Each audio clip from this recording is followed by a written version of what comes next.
Holmes. So it's on my dissertation. Come on in, Anna, you can come in. Because it's going to be a while. This is a different format, right? This is a lecture recital, so everything's a little bit different. So there's going to be a little bit of talking, there's going to be some singing and some talking, and I decided to explore works by Augusta Holmes. I found that art songs by women help illuminate the dynamic roles and voices of women that they can take on besides their gendered roles, like mother, wife, daughter, nun. Most female composers do not subscribe to these limited stereotypes, and the poems that they chose or wrote themselves played a large role in changing that constrained and biased narrative. Despite the progress made by feminist musicologists in the last 30 years, the list of well-known women composers of art song is rather short when compared to their male contemporaries. One of the lesser-known women composers is Augusta Holmes. She was a pioneer and trailblazer in both musical and political spheres throughout her lifetime, and this influence was reflected directly into her musical output. Her collection of over 100 art songs, often accompanied by her own poetry, show depth and variety within French art songs of her lifetime, known as mélodies. And they provided a unique 19th century female perspective that has not been adequately explored or heralded in the Western musical canon. Given the inattention that Holmes's work has received for its own merits, I chose to explore it in my document to illustrate why Holmes deserves a more prominent place in Western musical canon, and more importantly, that the quality of her works warrants exploration and inclusion in recital performance. In addition to serving as important reflections of the female perspective in music and the world during Holmes's lifetime, her art songs are still relevant today.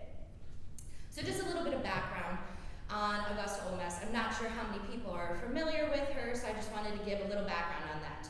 So Augusta Mary Ann Holmes was born on December 16, 1847, to retired Irish Army officer Captain Dalkeith Holmes and his wife Tryphena Shearer. The couple, both of Irish descent, met in France, but relocated to Paris, the capital, shortly after they were married. Dalkeith was a scholarly man, an authority on Shakespeare, and a collector of old books and armor. And Tryphena was a beauty and an intrepid horsewoman, who later took to painting and writing poetry. Their interest and location in Paris helped them to connect with some of the leading literary and artistic personalities during that time, including the poet Alfred de Vigny. Holmes showed great talent from a very early age in music, and despite her intense passion for piano, her mother did not allow her to play. This upset Holmes, and on one occasion she even escalated in an attempt to stab herself with a small dagger as a protest against her mother's attempts to stifle her interests. In the end, Holmes did not begin to study music privately until after her mother's death. Her father supported her music making and enrolled her in music lessons at the age of 11. She studied with Henri Lambert, the organist at the Cathedral of Versailles. Many of her early compositions were published under her pseudonym Hermann Zenta, as was common with women at that time, publishing under a male pseudonym.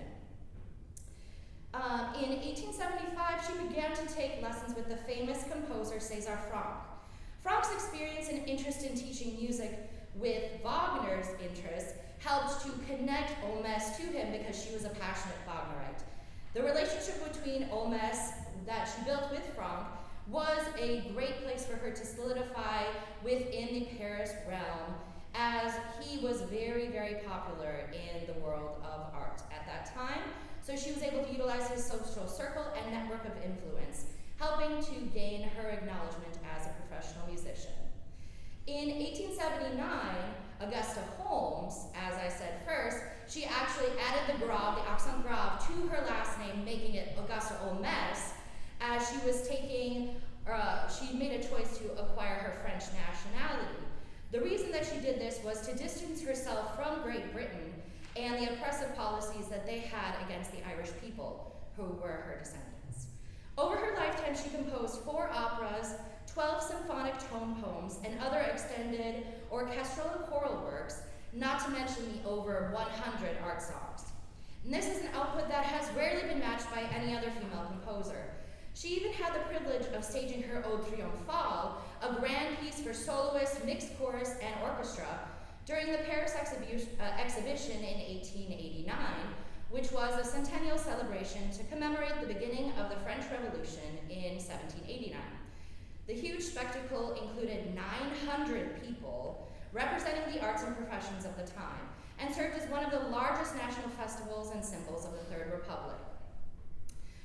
While her appearance in the Paris exhibition helped to solidify Olmos as a prominent composer, throughout her career she could not escape constant comparison to her colleagues, especially other female composers. In general, the quality of her compositions were often considered to be inferior, but her musical shortcomings were forgotten in the presence of her celebrated allure and larger-than-life character. Olmos was unable to escape the obsession colleagues and critics also had with her beauty. In A French Song Companion, the most recent and comprehensive source on such compositions, Art Song, the authors continue to reflect these conflicted views about Olmos. They recognize her fearless belief in her own abilities as a poet and librettist, and her passion for Wagnerian scale, but they're quick to mention that her music often founders because her aspirations to grand gesture are not matched by technical command. The fascinating Olmos was someone to be reckoned with in French social and musical life at the time, and she had a reputation as a seductress that had many famous men of the day fall under her spell. Saint-Saëns was one of those men, and he was in love with her for all of his life and praised her talents continually. And he was even quoted saying that we were all in love with her. Literary men, painters, musicians, any one of us would have been proud to make her his wife. It was perhaps her desire to remain unencumbered by marriage that left her open to such a long-standing obsession. Her father died in 1869, leaving Olmos with a substantial fortune that provided her the financial independence that allowed her to pursue a career in music, which was unusual for a woman at that time. She also began a relationship not too long after with the poet Catuel Mendes. Despite them being married, they actually attended a performance of Das Rheingold together, and that sparked their relationship. They went on to have 5 children together, 2 of which died. One died in childbirth and one died later in their relationship. But they had 5 children together, though remaining unmarried. So that was something also rather notorious of the time. But again, the reason that Olmos chose not to be married is because up until 1907, she wouldn't be able to take credit for her work, her compositions. They would all be credited to her husband. She didn't want that. So she wanted to have her rightful ownership of her works. So, unfortunately, once the money from her father's, once the money that he left her was gone, it was not too long after that Catuel Mendes left. He married another person.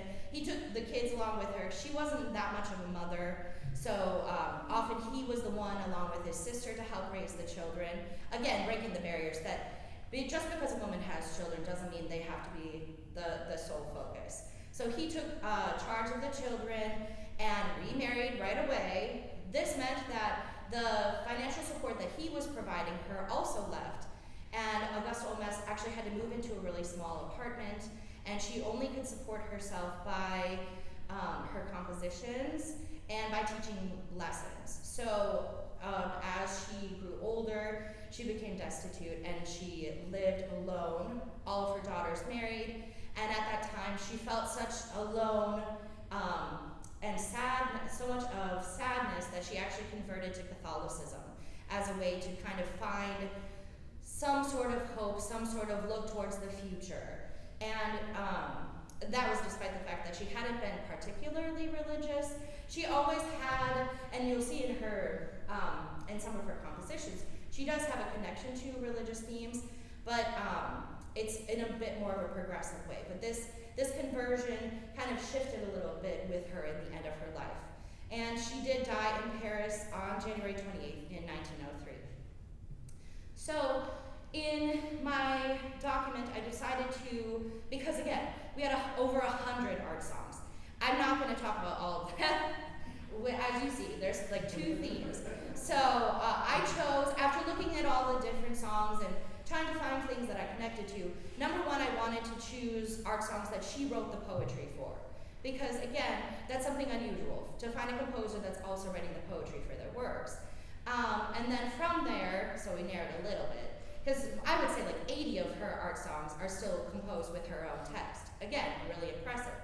So I wanted to narrow it more, and I found that because she was such a personality in the political sphere, and as a woman that's unencumbered by the expectations by society at that time, I thought it was only natural to look at art songs that explored war and politics, and that explored feminine love and sexuality.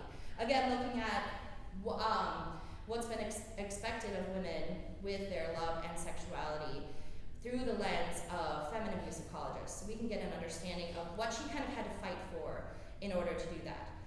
So the first of the sections, the 3 songs that we're covering, that I'll be performing with Matthew today, are from the War and Politics section of my paper. So, Auguste Holmes understood patrie, homeland or country, as an essential topic in both her music and her life. She was quoted as saying, "I am Christian and Catholic, Republican and patriot. I will leave with the love of glorious France and poor Ireland, my 2 mothers in my heart." Holmes was passionate about her Irish heritage and adopted French nationality. She explored politics, including the challenges and effects of war in both France and Ireland, in her compositions. Her patriotic symphonies, such as her Ode Triomphale in Irlande, were very successful and well received. Even Dame Ethel Smythe, Holmes's contemporary and acquaintance, commented on Holmes and her patriotic contributions. Holmes had a reputation as a sort of patriotic muse, and her nationalistic rhetoric seemed to make people overlook the fact that she was a woman composer with a shocking personal life according to the standards of the time. Even Saint-Saëns, again he's commenting, recognized that when speaking about her in the Ode Triomphale, noting that France needed more than a man to celebrate the centenary. In the absences of gods impossible to encounter, the French Republic had found what it needed in Auguste Holmes, a muse. Despite the challenges that came with being considered a muse, it helped Holmes achieve fame, and she actively seemed encouraged by the image. The 3 art songs included in this recital explore themes of war and politics with texts, like I mentioned, all written by Holmes. By focusing on these art songs that contain texts written by her rather than art songs that she utilized by someone else, I consider how her own political context and perspectives may have informed her work.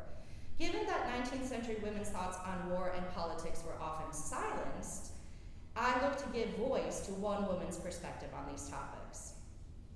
Okay, so the first song is La Chanson des Gars d'Irlande. Holmes's outrage at the plight of the French grew into sympathetic sentiment for the oppressed people throughout the world. This came as her service as a nurse and the eventual French defeat in the Franco-Prussian War, along with the death of her friend at the Battle of Buzenval, affected her. It was not uncommon during this time for the French to explore Irish themes as a way to revolt against the conflicts with Great Britain. Many songs were created to help forward the movement of the Irish nationalists at the time, and Dame Ethel Smythe considered Holmes's La Chanson des Gars d'Irlande to be one song.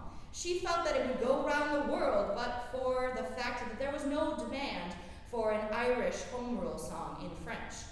For Smythe, this fierce song functioned like a hymn of vengeance, and despite noting that it was a touch cheap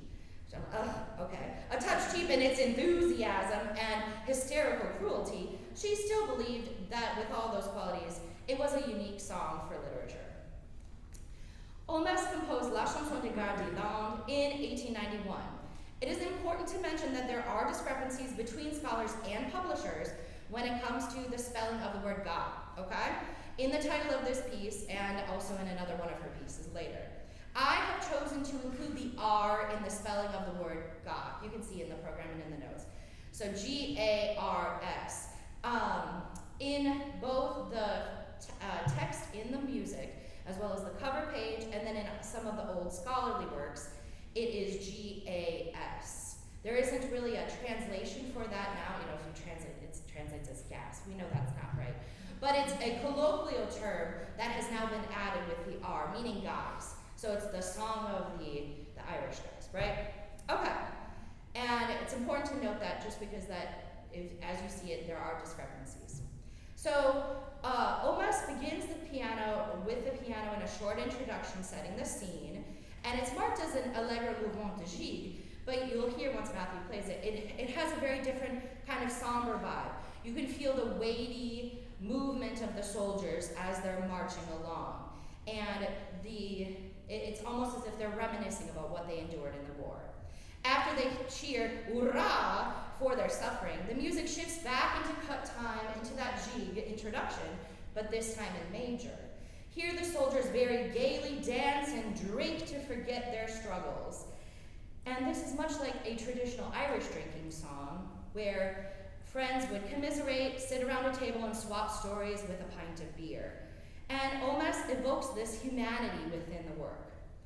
Madame Juliette Conneau, a singer at the court of Napoleon III, and whose salon was the meeting place for all the celebrities in Paris, said that listening to Augusta sing La Chanson des Gars d'Irlande, whole rooms full of law-abiding citizens would see red.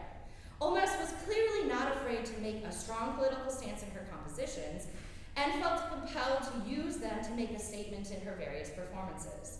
Not only does this melody allow the Irish people, soldiers in this instance, to process the tragedies that they have experienced, but it helps to inspire them towards change and revolution, all under the guise of an evening of fun. And with that, this is La Chanson des Gars d'Irlande. I'm just going to take a sip of juice.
Yeah, some surprising key changes in that one, right? So exciting. Okay, so the next one in this group, for a different flavor of songs on war and politics, is Les Exilés. Holmes frequently created and staged performances of her works in response to the ever-changing political climate during her lifetime. While she did not acknowledge the humiliation associated with the losses experienced in France, with Alsace-Lorraine to the Germans, and Ireland to Great Britain in 1870 to 1871, Holmes vowed instead to fight to deliver the vanquished who suffered through her musical compositions. For Holmes, the enemy was personal, and she was never afraid to clearly designate them, whomever they may be, in her compositions. Holmes moved away from vengeance, and the vengeance sought in La Chanson des Gars d'Irlande in her 1894 composition, Les Exilés. Here, Holmes rediscovered the noble tone, which was considered natural to her, especially when seeing the sufferings of the Irish people. In this song, the exiled people are unable to support themselves any longer on their beloved homeland and are forced to leave. The accents and shape of the piano introduction create emotion much like the rocking of the boat on which the exiles have already embarked. As the song moves to the second verse, the exiled people now recall all that was left behind. Forced away from the beautiful home they love, and much like the brides of the Irish soldiers who fought and died in the resistance against the English occupiers, they are abandoned with no promise of retribution. Any dreams the Irish once had in succeeding in their resistance against the English disappeared as quickly as the shoreline disappeared from view. The departure marks the end of their dreams of independence, and overcome with emotion, they recognize that this is the last time that they will set eyes on their beloved homeland. For the final verse, the exiled people cry out for strength and inspiration to forge ahead. The harp and book mentioned in the text both hold significance for the Irish people. The harp, of course, serves as a symbol for national identity for Ireland, and the book Holmes referenced in the text most likely is the sacred book of Kells, which was created in 800 by Irish monks. This is a medieval illuminated manuscript containing the Latin text of the four Gospels of the Christian New Testament. Like the harp, this sacred book serves as a symbol for Irish culture. The exiled evoke the power of these important Irish symbols, giving them the strength needed to make their final pleas. The exiled call to their homeland, Patrie, 3 times, drawing on that powerful number to evoke its religious connotations with the Holy Trinity, Father, Son, and Holy Ghost, or with the symbolic connotations of mind, body, and spirit. Holmes's Les Exilés explores the pain of a people being displaced after a war. While the piece is somber, a thread of hope remains throughout, because for an Irishman, it is permissible to suffer, but it is not permissible to despair. And with that, this is Les Exilés.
Results of war that pushed the Irish people from their beloved homelands in Les Exilés, Omes explored the aftermath of a soldier returning home from war in Au Pays.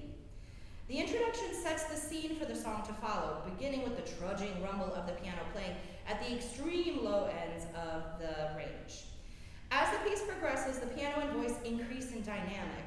This creates the effect of the soldier marching home from its return from battle. And so the presence is barely audible at the start, and despite the mention of cheerfulness in the text, which you can see, the mood is not so cheerful at the start. It's still kind of heavy. So the voice begins in minor, and as the music shifts from minor to major, the soldier, who does have a name in this, Jean-Pierre, he continues very cheerfully, even though his battalion has suffered many wounds. Some of them have even lost their shoes. But they still persisted to fight for their country, and Omes brings the text back from the beginning, sur la route, but this time with the major. So this, we can feel the palpable excitement as he can see his homeland in the distance. Then the music shifts with a largo appassionato as the soldier reaches his hometown. He is looking to be reunited with his lover Jeannette, and the large links in the vocal line help to illustrate the worry he feels about being reunited, as he wonders whether she has remained faithful and waited for him. Omes illustrates the pounding of the soldier's heart in the piano line as he anxiously awaits Jeannette's response. Omes now shifts the music to help differentiate for the lover Jeannette from the melodic contour we previously heard with Jean-Pierre. And her utilization of the word ba at the start of the stanza and most of the starts of Jeannette's phrases is her searching ba. She's not really sure how to respond. She was not expecting Jean-Pierre to show up. And as she begins to explain, which I'm sure that this will illustrate as we perform it, as she begins to explain that she's already married, that she married a farmer that she met at an auction, Jean-Pierre is distraught. And of course, she was the person that he was surviving for, to be reunited with his lover. So this leaves him beside himself. And Omes includes some different descriptors in the music itself to help create that kind of operatic atmosphere, wanting him to respond with, he first responds with despair, and then painfully, as if lost, he questions what to do next in his life. And finally, he decides to furiously cry out for battle, and the music from the beginning of the piece returns. And instead of his approach to town, we see him depart from town, sad and alone. Olmec brings attention to a tragic and common tale of war between a soldier and his former lover. Many soldiers use their family and lovers as a motivation to endure the horrors of war in the hope of returning to them. So the tragic result of them returning home to find that their lover moved on is all too common of an occurrence. As the hope that the soldiers' loved ones remained faithful were destroyed, what followed were more often the complex signs of grief. Grieving the loss of their loved one, who may have been serving as a motivating factor in them surviving the war, grieving the time lost away from home and battle, and grieving the loss of their physical and mental health. And with that, this is O Pays. And the last song in the war, I did apologize.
but still within the realm of Ole Miss, obviously, because we're still here for that.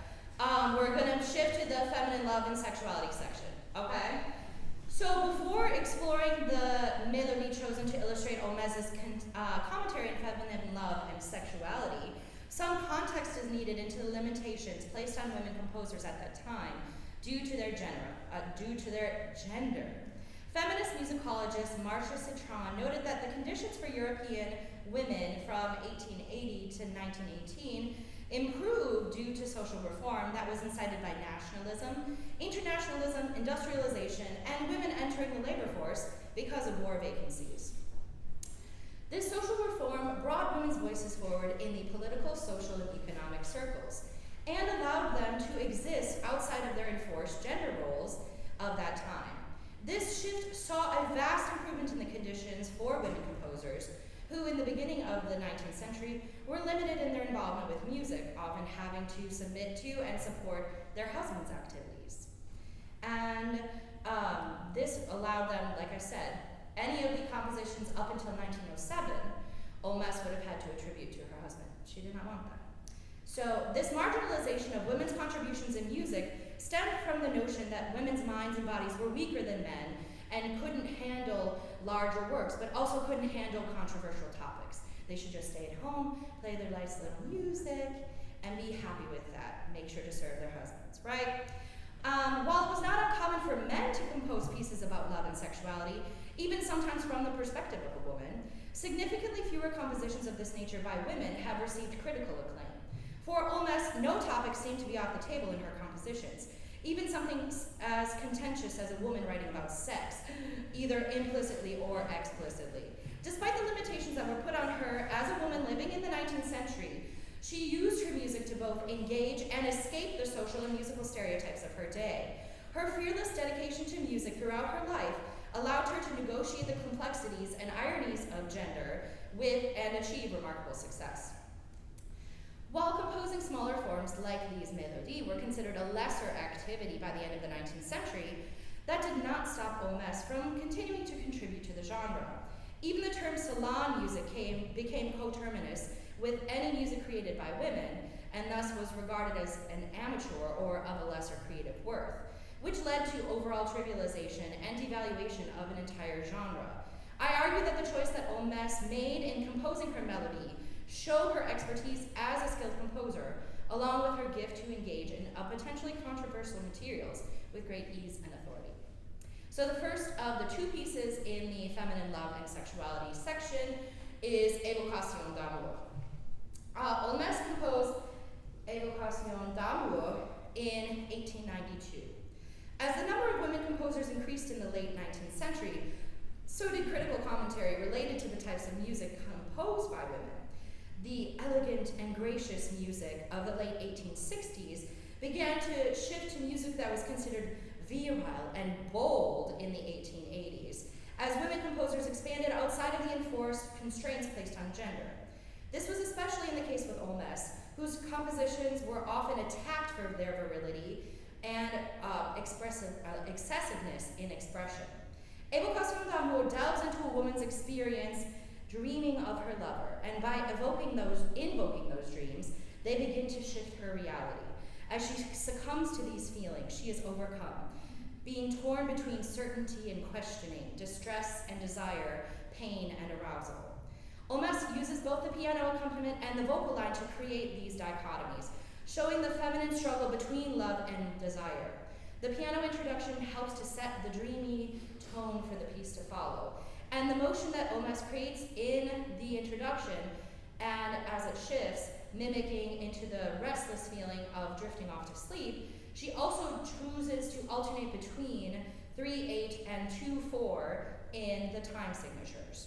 So this also allows for more stretch, more motion for the vocalist and for the pianist to shape the text into whatever they're experiencing. I wanted to point out that the way that Ole Miss set both the words vision and illusion in the vocal line is meant to also linger on the text. So instead of illusion, it's illusion and vision. So she's really trying to enjoy the excessiveness in those visions and illusions. between kind of large intervallic space in the lines to a more tight intervallic space as the vocal line grows to create a lustful tension that the woman is experiencing. And it builds as her voice grows louder and more agitated. This building agitation within the voice and piano mimics the slow building feelings of desire that the woman experiences. The delirious back and forth motion in the vocal line imitates her attempts to both combat and maintain her sexual arousal, edging closer and closer to climax. Despite her best efforts, she's unable to resist her attraction any longer. She's finally overcome, and she reaches a point of climax on Shakespeare, leaping up an octave to the highest note in the vocal line thus far, and then descending in the first pitch by a whole step and then back down to the bottom of the staff. This expiration that she's talking about, of course we know it's not like she's actually dying. This is the le petit mort. This is her orgasm, right? So, but she's using that term, and that is something especially that is considered to be a very bold choice for a woman to set something so blatantly that she, at first, the air is on fire, I expire. That if so many critics were like, how could a woman say such a thing? She was not afraid to do that. So the aftermath of her Le Petit Mort continues as the voice climbs up and down, and she continues to question the sources of her delirium. Is this person in front of her? Is he just a dream? Is he a god? Is he a human? She's unsure, but she's enjoying it. And as the voice moves on to the second verse, we're brought with images of lots of flowers. Well, of course, we know that as flowers represent female sexuality throughout history, the abundance of these flowers is referencing that exact term. So the rose serves as a sign of love and beauty, while the lily often is a symbol of spirituality and sexual purity. Artists, especially in the 19th century, began to use the flower as a versatile sign of female sexuality to represent anything from moral laxity to innocent chastity, as seen in this melody. Olmos does not limit herself to one type of flower, but instead indulges in the vivid array of all of them, all ripe for the picking. Once again, the woman ventures through her desires and experiences la petite mort, finally giving in to her desires and relinquishing herself to her lover, whether they are a mortal or a god, reality or just a dream. Olmos is unafraid to delve into the graphic depiction of this woman's évocation d'amour within this melody. And in both her music and text, she helps to illustrate this daring thought to have a woman speak on love and sexuality. And this was very commonplace for a man, but again, at that time, for someone to speak so outwardly about this topic, she was doing something unique. And with that, this is Évocation d'amour.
love, and sexuality.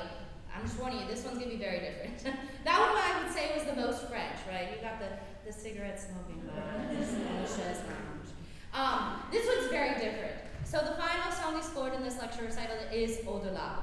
Holmes composed this piece in 1902. Remember, she died in 1903. So this is just 1 year before her death. Holmes converted to Catholicism later in life. And while, like I said, she was never overly religious even after her conversion, she still grappled with the pressures of a conservative religion, giving her unconventional life during the 19th century. Au-delà, Beyond, is one of the melodies in which she explores this conflict. In it, she expresses that despite the criticism she received during her life, along with the judgment her new religion impressed upon her, the choice to live and love as she saw fit was just that, her choice.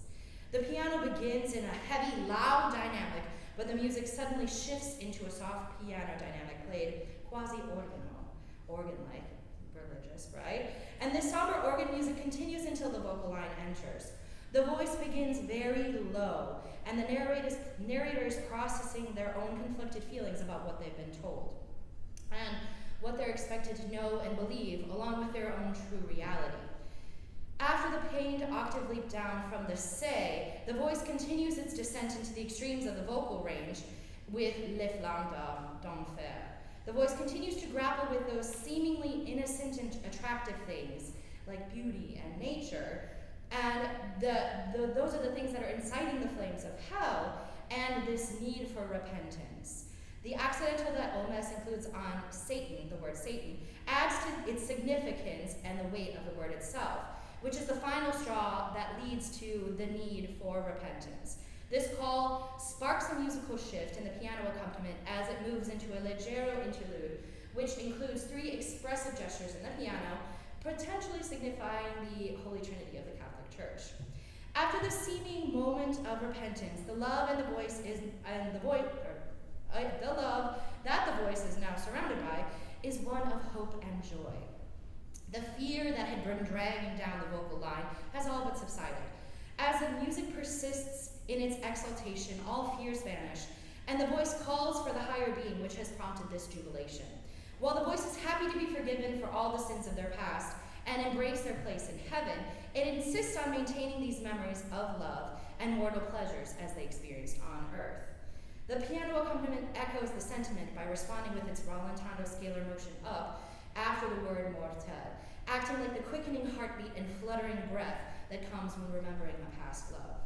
Despite the confident nature of the vocal line, Holmes includes misterioso in the final 4 measures of the piano accompaniment. This suggests that while the voice has come to terms with its life and circumstances, there always remains an air of mystery when it comes to the great beyond. At this stage in her life, Holmes recognized the power that came with beauty in her youth, as well as the confidence that she had in her adulthood. While she experienced love in many forms, familial for her family, especially her father, platonic for her friends, romantic for her lovers, and nationalistic for Ireland and France, and even inspirational as a muse, the most important love that she had was for herself. Without self-love, she would have never been able to accomplish all that she did in her life. Au-delà for Holmes, nearing the end of her life, served as the confluence of that self-love with her own decisions and with the questions for what's to come beyond after death. And with that, this is Au-delà. The last song, yay! But also, just warning, this one's different.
Throughout the centuries, it's integral to consider the limitations of play for both men and women.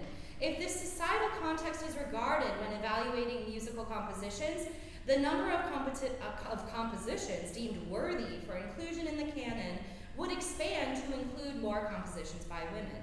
Failure to do so presents a false image of music making in the past, one in which there were few women composers and even fewer that were of particular note. Feminist musicology works to right those historical wrongs of omission.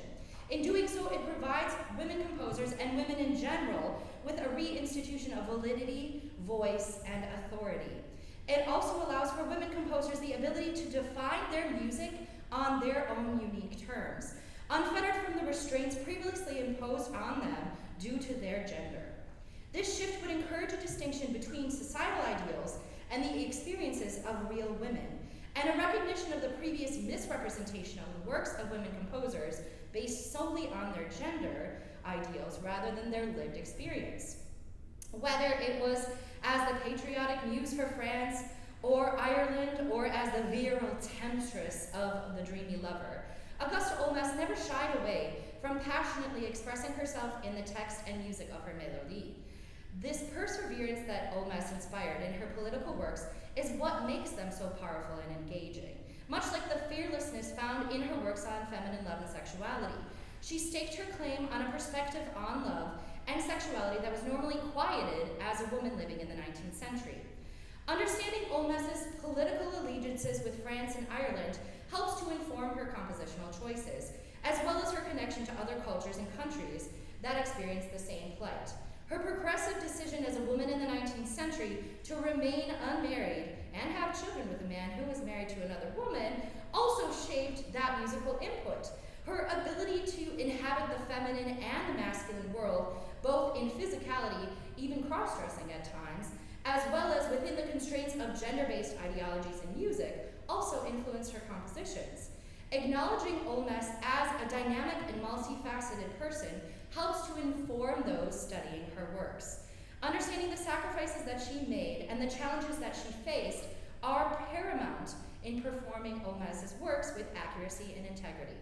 Ultimately, I hope that this is another step towards reclaiming Olmos's status as a household name in feminist musicology and music history in general. It should lead to more frequent programming and warrant a revision of the current limited musical canon to be more inclusionary, especially of those marginalized composers that have been previously left out due to biased historiography.